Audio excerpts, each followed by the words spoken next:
Welcome to the 15th episode of Tokyo Alumni Podcast. Today, our guest did not graduate ASIJ, but he went to ASIJ for about 4 or 5 years, special sort of exception to the rule. He is a founder and director of End of Summer, a cross-cultural art program dedicated to exploring and supporting contemporary art from Japan. End of Summer exists to build dialogue between the U.S., specifically the region of the Pacific Northwest, and Japan through contemporary art. He also co-runs That Year, an independent clothing label and creative studio inspired by the vernacular aesthetics of Tokyo and Seoul and the echoes of personal memory. That Year develops products, events, physical and digital media, as well as cultural insight, strategy, and creative direction. He attended School of Visual Arts in New York, receiving his BFA in 2011. He was born in New York, raised between Portland, Oregon, and Tokyo, Japan. Welcome to the podcast, Matt. Thanks for having me. Good to see you, Nick. Yeah, it's great to see you. Long time no see. I love that you're sporting your own brand That Year. Promoting myself, a little bit of self-promotion to kick off the episode. Yeah, let's just jump into that, actually. So tell me a bit about That Year. That Year is a project that really began as a pretty pure personal artistic project that I created with my partner, Mao, and a friend of ours, Janet Kang. We started it together while we were all living in New York. I'm in Portland, Oregon right now, but I had been living in New York for the past 10 years, a little more than 10 years. So we started the project about 2 years ago in New York, and it really came from conversations that the three of us were having, just sitting around drinking and talking, exchanging stories and thoughts about our experiences growing up as Asian Americans, but not necessarily growing up in Asian communities in America. And so because of that, a lot of the way that we sort of accessed early notions of culture and heritage and the concept of identity came popular culture and subcultures that were imported from Asia to the US. So whether that be cinema or art or TV dramas, fashion, food, all of these things. And so having these conversations about how we really formulated our earliest concept of personal identity through these cultural forms was something that we shared between the three of us. And we wanted to create something that celebrated those identity forming sources. And it so happens that we all, came of age in the 90s. And so the project sort of, is nebulous, admittingly, and takes on different forms. But at the core of it, it's a clothing label because my partner had some experience working in fashion, and our friend Janet also as a textile designer. I don't come from that background. I come from an art background, but we felt like clothing was one vehicle that we could use to sort of express these things. So it's a clothing label, and it's also a creative studio where we do sort of creative work and consulting work for outside. That's That Year in a nutshell. Yeah, that sounds like just an amalgamation of like life becoming like these various things, right? Just beyond clothing. That's really cool. And speaking of culture, I mean, you straddled the fence of several cultures, right? You were in Japan for a bit, Portland, New York. Yeah. When it comes to, as you mentioned, you're a child of the 90s, as I am as well. Do you see a shift in regards to how Asian Americans, as well as Asians who are in America, and I mean, you're really an embodiment of both, right? Because you were an Asian in America to a certain degree, because you lived in Japan, but you're also Asian American. Right. This landscape, I feel like, has been changing quite a bit. I'm sure you're familiar with the Crazy Rich Asians, right? That seemed to be a big sort of bomb into Hollywood, just changed a whole lot, of what predispositions were. I'll edit that part. Of Asians. So I was wondering, what is your perspective being in the U.S. the past decade or two? Has things changed a bit? Yeah, I think it definitely has. I mean, there's a lot more, especially in the last few years, sort of representation of Asian Americans in popular culture, in media. We're seeing a lot more of ourselves, on the big screen, on TV, in music, in fashion, so on and so forth. Not only, the good thing is not only are we seeing more of ourselves, but I think we're seeing with that increasingly a diversity of experiences represented within that. So there's definitely a lot of progress being made in that regard, I think. But at the same time, I always felt like I've had such a unique experience that shaped how I feel about myself and identity and being Asian American and what sort of where my life has gone, that I never like fully fit with that narrative anyway, mostly because of, like you mentioned, the experience of actually living in Asia, leaving the US to go live out my formative sort of adolescence in Japan. And that those 5 years that I lived in Japan were unquestionably the most formative years of my life, and has impacted and influenced everything that I've done. And so, I think that experience really made me have sort of a different lens on the quote unquote Asian American experience, because I never felt like fully a part of that either, because I actually did feel part Asian without the hyphen and the American part, but also could of course identify with the fact that like I was born in the US as well, and am Asian American by the very sort of like text definition. So your experience is so different from the average Asian American experience, and how that contributes probably to how your brand is also just very different from, you said, sort of the standard Asian American model, right? How you guys have Tokyo and Seoul and those aesthetics incorporated in your brand. Right. We're going to wind the clock back a bit. I knew we were originally going to talk about this first, but I got distracted by your shirt. The School of Visual Arts, right? Went to the art route, the artsy route. A general question I have is, not many people go the art route from the international schools, although that's changing now. I currently teach at international school, and about 5-6 kids go each year. After art school, what type of career paths did people take? I went to School of Visual Arts. I was studying fine art, but I was majoring in film and video. A lot of my like immediate classmates we're in a bit of a different position, because there is, of course, an entire sort of film industry that is there that I feel like is perhaps a little bit easier for graduates that come from that major to find work in, even if they're aspiring to be sort of directors or filmmakers themselves.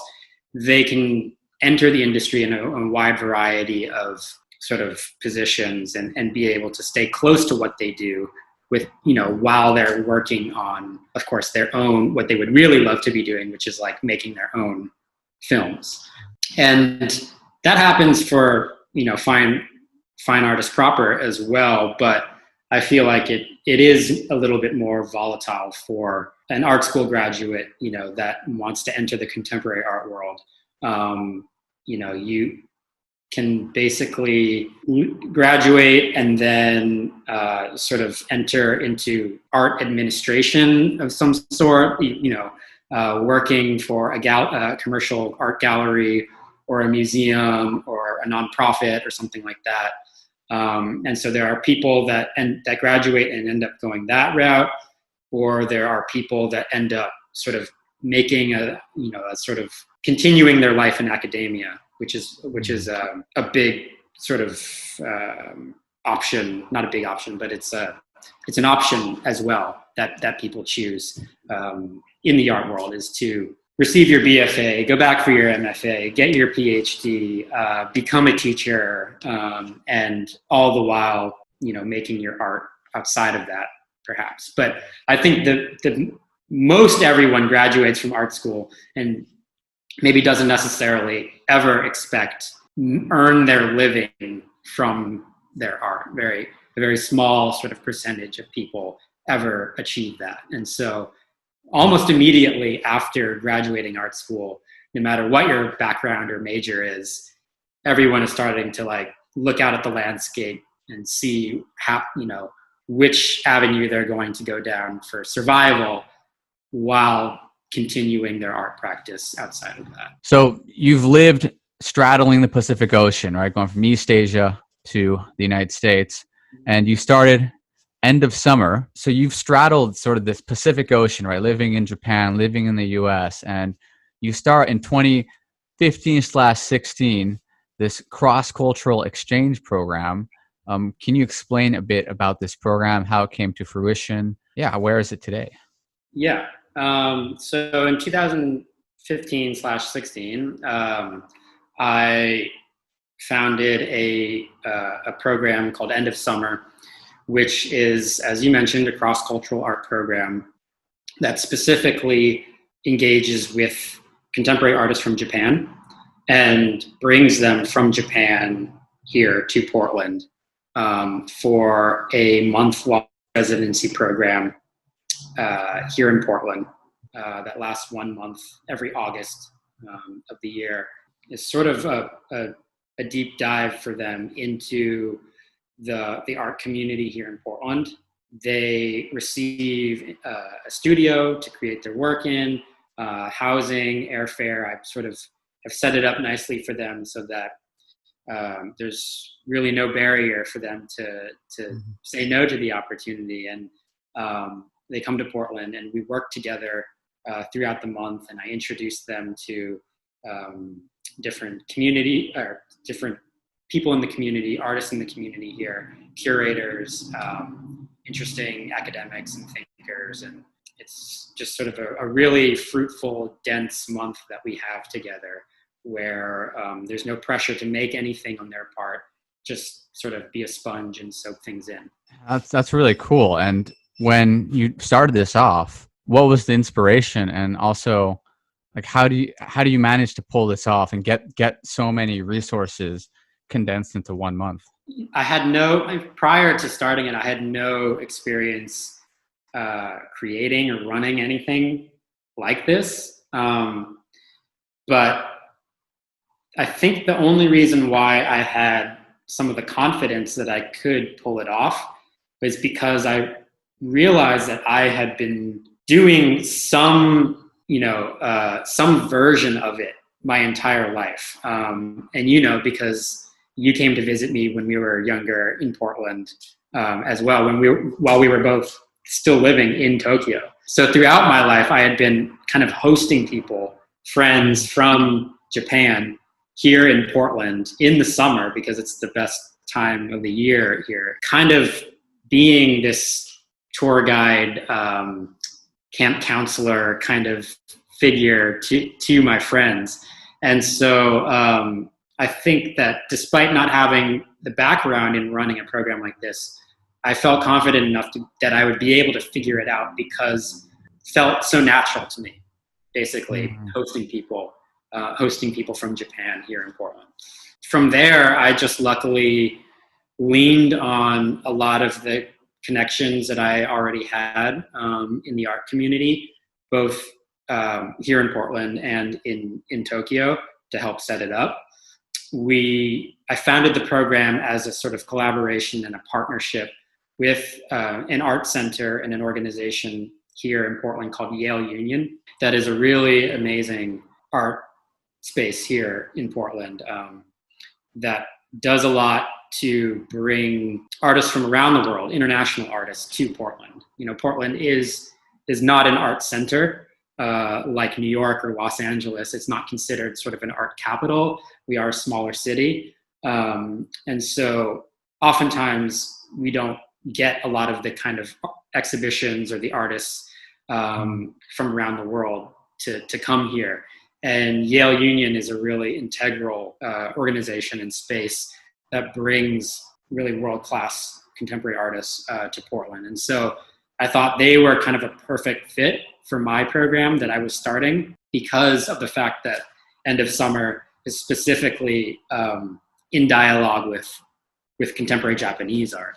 And when you see these artists from Japan, artists in the United States, Do you feel like there's a different feeling in regards to how they pursue their careers? Like on another podcast, someone was telling me about how artists in Japan tend to have like a full-time job, like a lot of them, and then they kind of like shadow or whatever, they moonlight as artists part-time because it's just so hard to make money doing art in Japan. Do you agree with that notion that in Japan it's tougher financially to make it as an independent artist? Yeah, definitely. I think so. I think that basic sort of way of life is the artist's way of life, no matter where, which is having your day job and then, working on your art practice after hours. That remains the same no matter, what part of the globe you're on. But the degree to which you have to rely on that day job varies from culture to culture. And I think in Japan, it is much, much more difficult to sustain yourself financially as an artist, as a contemporary artist compared to here. And so most of the artists that that the program works with, whatever stage they are in their career, they have some form of a day job as well. And we've talked a bit about these programs you've run, or companies or labels, right? Whether it's that year or end of summer. I was thinking though, what about you as an artist? So you do a lot of the management side, a lot of the organizing. Your majors were in film, right? If I'm not mistaken. And how have you pursued film after you graduated? Like in what areas? And the short answer is that I haven't. That I'm no longer sort of a practicing artist, especially in the medium of film and video. And that was sort of like a natural evolution of my interests. Always had kind of frustrations while I was in art school. I think because I was in the major that I was in, which is film and video. Basically, being in the film and video major, I felt like I was always being kind of oriented toward a more commercial side of things, kind of, as we were talking about earlier. And I was never interested in that, and that never really resonated with me. And the experience of somebody that studies fine art proper and the experience of somebody that is in art school but studies film and video is completely different. I realized later in life that even if I had studied the artistic medium of film and video within the context of the fine art program, like that would have been way better for me, just because of how your education sort of leans when you're in the fine art programs. And so, I always had problems with film and video. I never necessarily wanted to enter the film industry or anything like that. And so it was really, after I graduated, it was sort of a very natural evolution of my interest to move away from film and video to the contemporary art world. And then from there, become more of a organizer, curator type role with what I do. Yeah, that's quite inspirational to know that, because I've known you for a while now. You were really into directing, and then you studied film, and then to be able to sort of change the switches and go, all right, I'm going to do something else. That's quite inspiring to hear, because I deal with teenagers every day, and some of them are just so certain, what they're going to be doing 20 years from now. And I tell them, I wanted to be a professional soccer player until I was about 14. Things change. But of course, on the other hand, there is a small part of me that's quite heartbroken when what you just said, because I was in some of your earliest films. Yeah, some of the childhood films. Yeah, as an extra. So that's a little part of me that hurts. But that is quite inspirational to hear that you're able to switch lanes and pursue a new passion. I think one of like the key things to that though is, there are some people that switch lanes based on, purely practical reasons, like the career is not working out.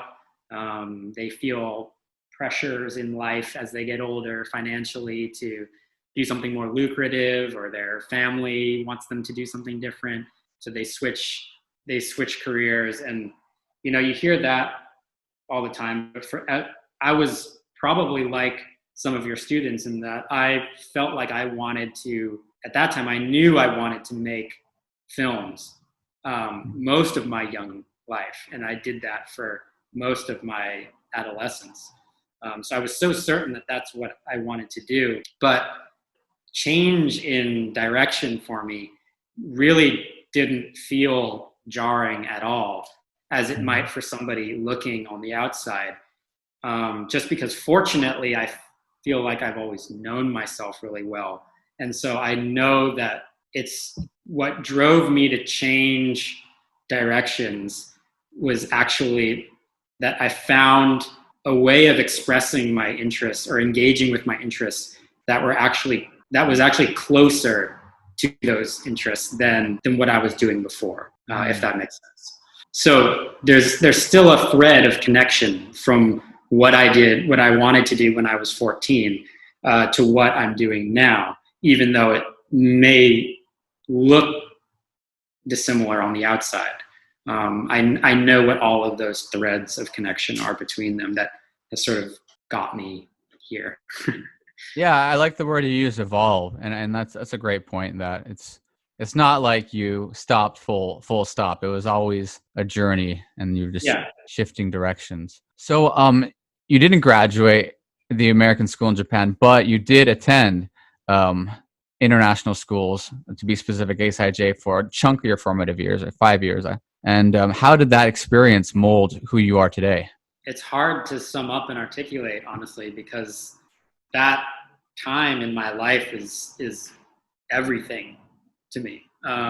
Like I mentioned and explained to you, a little bit earlier, that experience has stayed with me, not in the back of my mind, not sort of like bubbling under the surface, has stayed in the front of my mind for my entire adulthood since I left. And in a lot of ways, everything that I've done since leaving Japan has been me trying to find some way to get back there. Mm-hmm. And that's a part of what End of Summer is about as well. And it's built into that year too. But really, End of Summer was about a big reason for me to create that selfishly. Of course, the program is intended to be something benefits emerging young contemporary artists and gives them an enriching experience. But selfishly, one of the reasons I created it was because I wanted a way to be connected to Japan again. And I wanted to know what young artists were making in Japan today without physically being there. So yeah, it's not an overstatement for me to say that like everything that I've done has been a way for me to try to connect with Japan, with Asia, and with that time in my life. So, I think the experience of going to ASIJ, of going to international school, I think about it, now as being just this incredible privilege that I had, that I feel so fortunate for, so grateful for. It's not something I'm sure that too, although you've stayed in the international school sort of world, into your professional career. So maybe it's a little bit different. But for me, that experience is not something that I ever have been able to like articulate to people that didn't have that experience in a satisfying way. All I can say to them is like, it was like an immensely important time in my life. But there's no way to describe to them what that was like to be not here or there in any one culture, but between cultures, to be in that melting pot, to be in the center of that Venn diagram of people and cultures. And, but at the same time, having said that, to also have the opportunity to be in Japan specifically, it was a strange experience in a lot of ways too, to have this like hyper Americanized education, schooling experience that almost felt more American than it would be if you were actually in America. This sort of like movie like experience of an American high school. Yeah, the sports jackets and it's almost like ASIJ like really like overcompensated to make sure that we like didn't miss out on what we think we would be missing out on, you know, back in America. I think they still do that too. Yeah. But to have that, but for it to not fully be successful, because of course it can never fully be successful because we are in Japan and our friends and our classmates are from all over the world. And then to leave class and, you know, leave the campus and be in Japan, experience that sort of juxtaposition of experiences and surroundings on a daily basis is just, you know, everything to me. Wow. So it definitely had a profound impact. Huh? That's really, it's comforting to hear too, because I mentioned this, I think, on a few podcasts ago, but some people will like to sort of dismiss their formative years or teen years, especially those who maybe didn't have pleasant experiences during those times, or people maybe who've changed, and they just kind of wipe it under the table. But as we were discussing off air, there's always a part of you that is like that, you know, 13-year-old you, 16-year-old you, that's unwavering, you know, that core that's never going to change. And that's you put it in a very artsy way, so very appropriate with your with your current position. And as we wind down this conversation, I like to, at the end, usually just hand over the mic to the guest, not literally, because that's not doable, but, you know, figuratively, and just ask them what's to come in the next few months, next few years, maybe even next few decades. So, yeah, what's to come, Matt? You know, I'm not entirely sure because, you know, I think one thing, I don't know if I'm the only artist or person working in the art realm on the podcast thus far, but one thing you can say about a lot of people that work in art or are artists is that you never really know. There's no trajectory. There's no sort of like safe, clear trajectory, and there's no ladder that exists for you to just like climb, you know, get your promotion or whatever, like other jobs. So in the big picture, I'm honestly not sure, but I think that what I would like is to continue the work that I've established, or what I would like is to continue the work that I established with End of Summer so far, as an organizer, as a curator, and be able to continue to do work that helps create opportunities for artists. And on top of that, to specifically engage with contemporary art in Asia. And there's a lot that I can say about sort of that, why I feel that's necessary too, but that's sort of where my focus is.